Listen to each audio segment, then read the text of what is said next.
पिंकी की शादी कुछ ही दिनों पहले भारतपुर गांव में हो जाती है।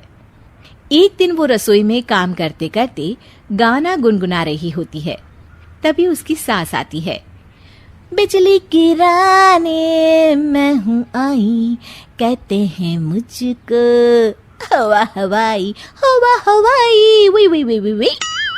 ओहो, हवा हवाई मैडम, कहीं उड़ मत जाना हवा से। अरे मम्मी जी, उड़े मेरे दुश्मन। आप बताओ, कुछ काम था क्या? हाँ, काम तो था।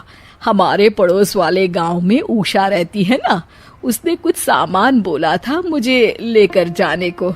अब मेरे घुटनों में हो रहा है दर्द, तो तुम ही पहुंचा दो ना बहू ये सामान। अरे वाह, इतने सुहाने मौसम में घर से बाहर निकलने को मिल रहा है, मजा आ जाएगा। ये लो बेटा, ध्यान से जाना और लौटते वक्त उस गांव के कुल देवता के मंदिर में भी माथा टेक आना। हाँ हाँ मम्मी जी, जैसा आप कहें। पर ये सब करने के लिए थोड़ा सा खर्चा पानी मिल जाता तो। अरे पानी तो तुम्हें उषा पिला देगी, और खर्चा तुम ज्यादा करना मत, ठीक है बहू? जाओ, शाम तक घर लौट आना, ठीक है बहू रानी? सास वहां से चली जाती है और पिंकी पड़ोस वाले गांव में पहुंचती है और उसे कुल देवता का मंदिर दिखाई देता है। पहले मंदिर होकर आऊं कि सामान देकर आऊं? चलो मंदिर ही हो आती हूँ। पिंकी मंदिर के पास जाती है, तभी उसका पैर एक पत्थर से टकराता है। हाय रो, मर गई रे। पिंकी देखती है कि वो पत्थर चमक रहा होता है। पिंकी वो पत्थर उठा लेती है। अरे, ये पत्थर तो चमक रहा है। वो पत्थर देख ही रही होती है कि तभी उसे एक आवाज सुनाई देती है। दन दना दन दन दन दन, जो तेरा मन चाहे तू बन। अरे, ये आवाज कहाँ से आ रही है? जो तेरे हाथ में पत्थर है उसी में से बोल रहा हूँ मैं पिंकी। ये पत्थर है जादुई और ये लगा है तेरे हाथों में, तो ये हुआ तेरा। अब तू जिसके रूप में आना चाहे आ सकती है। ये पत्थर हुआ तेरा। दन दना दन दन दन दन। क्या सच में ये जादुई पत्थर मेरा हुआ? अरे वाह वाह वाह वाह। पिंकी अपना काम खत्म करके घर आती है और उसकी सास रसोई में काम कर रही होती है। अब वक्त है इस पत्थर का इस्तेमाल करने का। बड़ी थकान हो गई है रास्ते में, सासू माँ से थोड़ी सेवा करवा लेती हूँ। पिंकी पत्थर को हाथ में लेकर अपने ससुर का रूप धारण कर लेती है। अरे ओ कमलेश की माँ, इधर तो आना जरा। क्या हुआ जी, क्यों चिल्ला रहे हैं? अरे मेरे सर में बड़ा दर्द है, जरा सर और कंधे की मालिश तो कर दो। मैं आपको मालिश वाली दिखती हूँ क्या?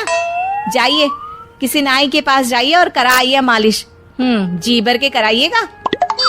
अरे तुम ही तो हो मेरी मालिश वाली।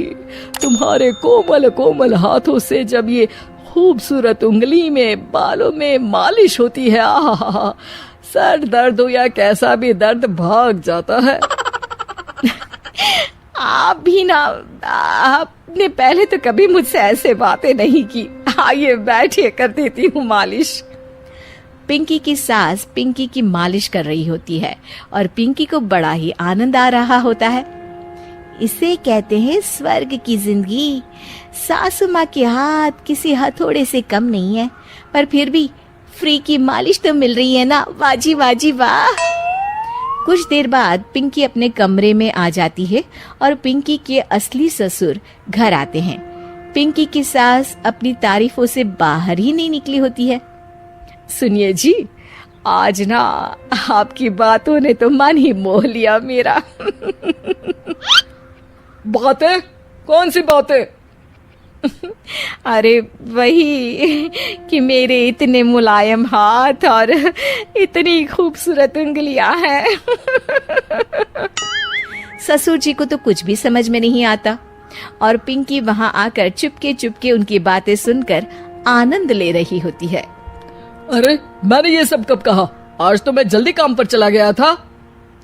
अरे अभी मैंने आपकी मालिश की अपने इन्हीं कोमल हाथों से। कोमल और तुम्हारे हाथ, अरे कमलेश की माँ, तुम्हारे हाथ तो इतने सख्त हैं कि अखरोट ही तोड़ दे। मैंने तो आज तक तुमसे इसलिए मालिश नहीं करवाई, तुम्हारे हाथों को देखकर तो मुझे वो डायलॉग याद आता है, ये 2.5 किलो का हाथ जब किसी पर पड़ता है ना तो आदमी उठता नहीं, उठ जाता है। सास को गुस्सा आ जाता है। आए बड़े मेरे हाथ को 2.5 किलो का कहने वाले, अरे खुद की तोंद देखी है, बारात का ढोल भी शर्मा जाए देखकर। पिंकी उन दोनों की बातों से हंसी रही होती है कि तभी वहां कमलेश आता है और वो बहुत परेशान होता है। मैं तो लुट गया। अरे क्या हुआ कमलेश? दुकान में कल वो गुंडा जग्गू दादा आए थे और धमकी देकर गए हैं कि 1 लाख का हफ्ता देना पड़ेगा, नहीं तो मेरी दुकान तोड़ देंगे। सभी चौंक जाते हैं। क्या पिंकी अपने पति कमलेश को जग्गू दादा से बचा पाएगी? जानने के लिए देखिए रूप बदलने वाली बहू पार्ट